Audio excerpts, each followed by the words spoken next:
23, welcome back to Great Day. As it is that coveted time to talk a little politics with our party scoopers. Yep, we have a Republican, and yep, we have a Democrat in the studio with us at the desk. We have Craig Robinson and Sam Bucker here as we are talking about things that happen around Central Iowa. And first and foremost, Sam, we have to ask you, because you're the man in the know when it comes to the Democratic Party. Did Hillary take a bus to the DART station yesterday?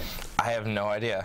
You're supposed to know that you live a half a block away from the place. You know, I have not been stalking Hillary Clinton, so believe it or not. You know how she left? She got in a private jet that burns 347 gallons of fuel per hour. I was just going to say, but we know how she left the state. And she took off right from 7th Avenue, so 7th Street, so it was amazing. But and then my lefty Facebook friends are saying, well, how is she supposed to get around, you know? And then one of my righty Facebook friends said, on her broom. And so that was how that conversation basically I thought for her entire campaign she was going to drive around in her Scooby van.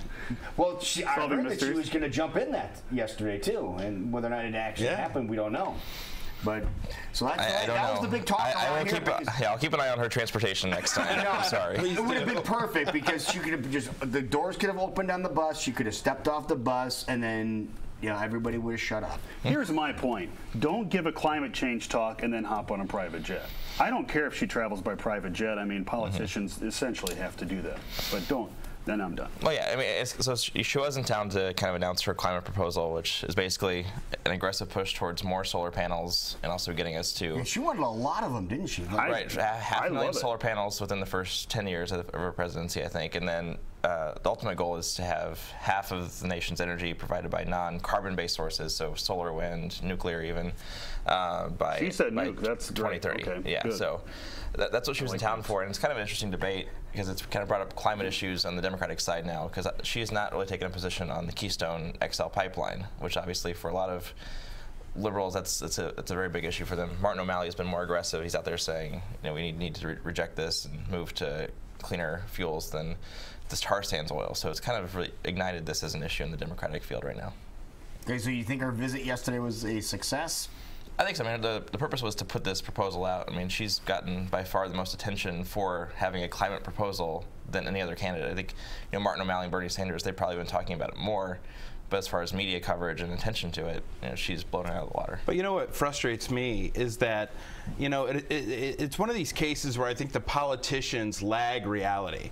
Where if you look across Iowa and you look at all these farmers who are installing solar panels on their property, I mean, this is a moment where they should come to Iowa and say, look, these are the people who are doing it right. Use examples.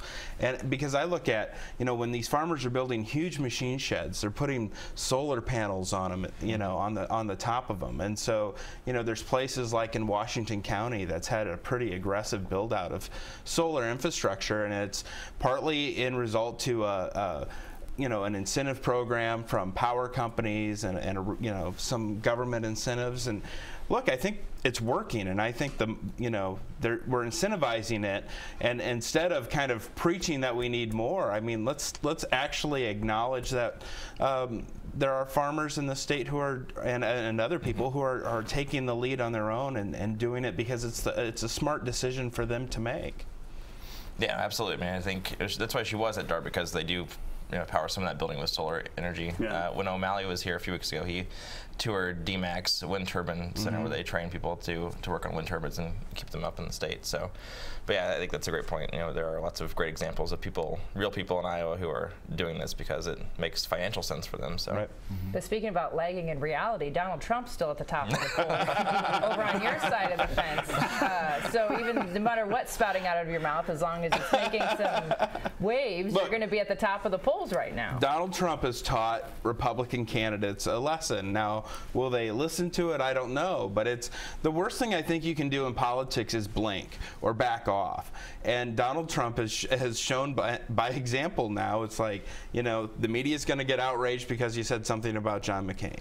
The media, I mean, it seems like the media is outraged every day on some other topic. Right. And for Donald's unfazed by it. And the thing is while, I think media elites look at him and say, oh my, we can't have this. I think a lot of Americans look at it and say, Well, you know, I'll just talk about my own family. As I've been in public with my father, and I'm like, he really lacks a political filter.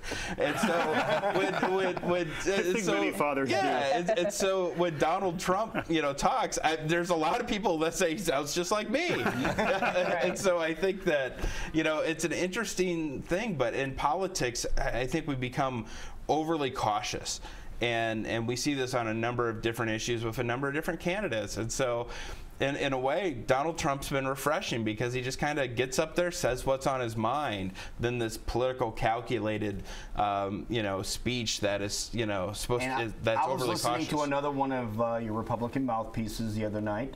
Sean Hannity was on, and he had some people call into his show, and they mentioned that's what the Republican Party needs, somebody like Donald Trump. Whether or not he'll be the candidate, they don't know, but they say it's good for the party to have him there. Well, I always think that, you know, I know there's a lot of Republicans, too, and political consultants that get all up in arms about Donald Trump, and there's a reason why he's popular among some Republicans today, and it's because they look at everything in Washington and they don't like it, that it's not reflective of what they want to see. And we, you know, 5 years ago we had a huge Tea Party movement in this country, and look, Donald Trump is the closest presidential candidate to a Tea Party candidate that we've seen. And so he taps into kind of the frustration of some Americans. And so... And people are paying attention to what he says, and people are paying attention to it. It seems like an act. Like, I wonder how much of what he says is actually just him, you know, saying it, or he's thinking, you know, what can I say to get headlines? But I'll say this, though. If you look at Donald Trump over the past 20 years, when the media will go back and listen to, you know, in terms of trade and even on immigration, he's been pretty consistent on that. There's other issues where, you know, he's either evolved or changed his position on.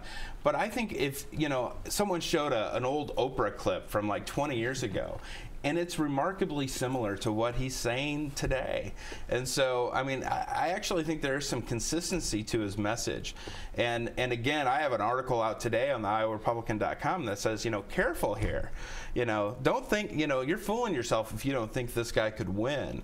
And it's because the rules that the Republicans have in nominating a candidate, and the same is true for Republicans, they protect front runners.